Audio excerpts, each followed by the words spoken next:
From the CISO series, it's Cybersecurity Headlines.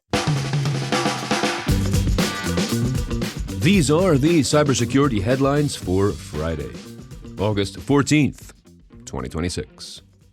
I'm Steve Prentice. Akira affiliate's innovative crash mode attack almost worked. Security firm Huntress is reporting on a fascinating story of an affiliate of the Akira ransomware operation that used a novel technique to shut down endpoint defenses during a recent intrusion. In short, it rebooted a compromised server into Windows Safe mode to knock out both an EDR agent and Microsoft Defender in one move. The well-prepared attacker had, quote, anticipated that Safe mode would also block their own AnyDesk service and preemptively added a registry entry to keep it running through the reboot, end quote. Unfortunately for the hackers, the Safe mode reboot created out-of-virtual memory errors, crashing the ransomware's process tree before encryption could begin. Although this attempt was a failure, Huntress urges organizations to, quote, enforce MFA on all VPN accounts, monitor for bursts of failed VPN logins followed by a successful one, and ensure that EDR is deployed across every endpoint rather than a subset of the environment, end quote. WhatsApp rolls out Scam Alert feature. This is a new and optional feature currently in limited beta rollout that uses a local machine learning model to warn users when scammers are targeting them. The feature works on device and does not report back to WhatsApp or Meta. It is trained on scam conversations reported by users and, quote, is designed to check whether incoming messages from non-contacts match known scam patterns using linguistic signals and probabilistic classification based on conversational structure, end quote. The White House looks to the private sector for help against offensive hacking.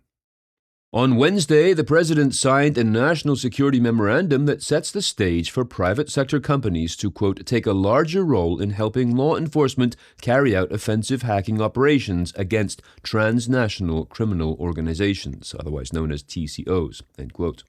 This will be managed by a federal coordination center. Participating companies must sign contracts with the Justice Department or Department of Homeland Security to undergo rigorous vetting.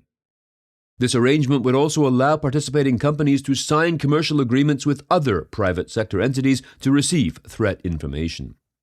Reactions among industry insiders are mixed, some hailing this as a step forward, while others express concern that this may become, quote, a perpetual motion machine for billable threats, end quote.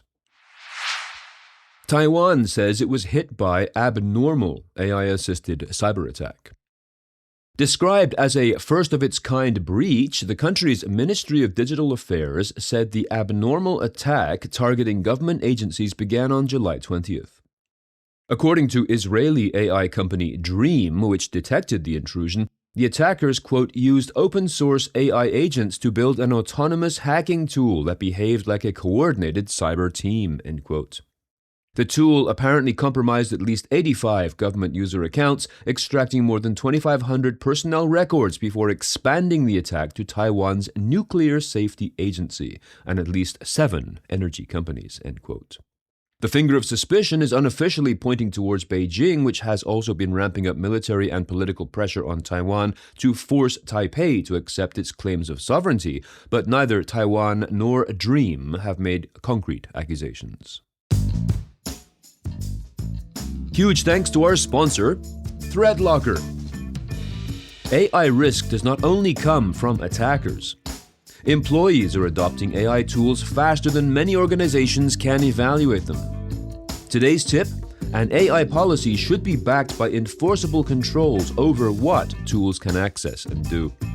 See how ThreatLocker can help you govern AI use at threatlocker.com/CISO.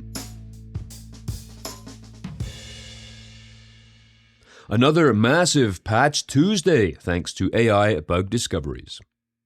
This past Tuesday, Microsoft released fixes for 419 security vulnerabilities, making it one of the largest monthly counts on record, and the latest sign that artificial intelligence is dramatically increasing the number of software flaws that security teams must contend with. This follows record-breaking releases of 206 patches in June and 622 in July. Of this month's bugs, 62 were rated critical and 3 are 0 days. Claude's new watermark ruffles feathers. In an effort to stay compliant with the European Union's new transparency requirement, Anthropic says it, quote, plans to start digitally watermarking all Claude-generated content, end quote, to make it easier to identify AI-generated content. This means everything Claude touches will receive a Created by Claude label, even if it is used for a support role, such as spell-checking an original document.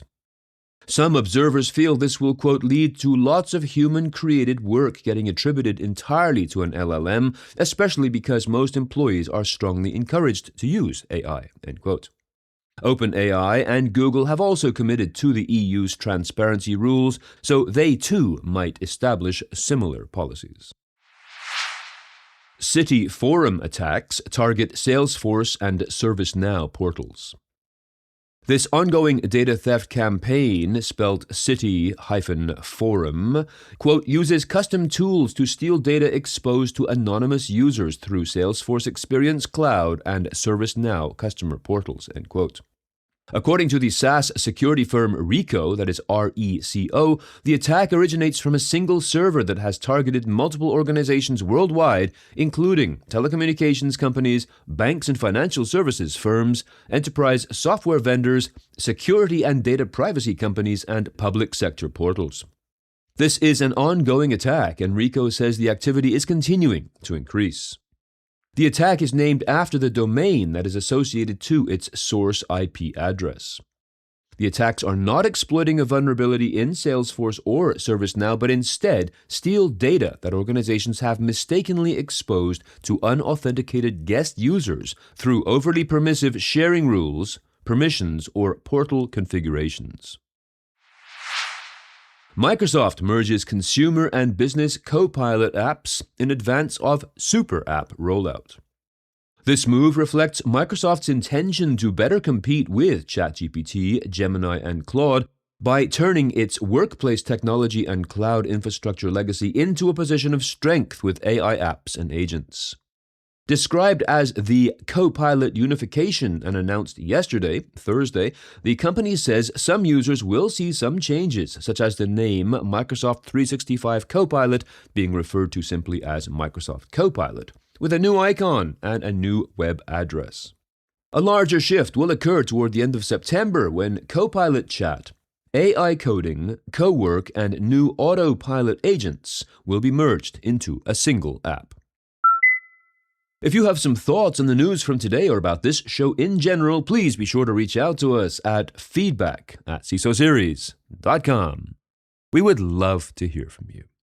I'm Steve Prentice, reporting for the CISO Series. Cybersecurity headlines are available every weekday. Head to CISOseries.com for the full stories behind the headlines.